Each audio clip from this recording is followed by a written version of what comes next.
How to add an overlay in CapCut PC. In this tutorial, we're going to look at a quick and easy way to add an overlay on CapCut PC. So the very first thing you're going to have to do is simply open up CapCut on your PC and then create a new project. Once you tap on create new project, just go ahead and import your video files. So I'll just import a few files here and click on open.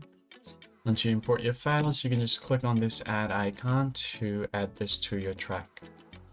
Now, as you can see, both of these items have been added. So what I can do is, if I want this picture or any other video to be on the overlay, all you have to do is just go ahead and drag this up on the timeline, and it's going to be an overlay. So you could just click on this, adjust its size, just like so. And then from there, you can just go ahead and play the video and it's going to stay as an overlay. If you want it to end after a certain time, for example, right here on the 5-second mark, it's going to disappear and only the other base video is going to be playing.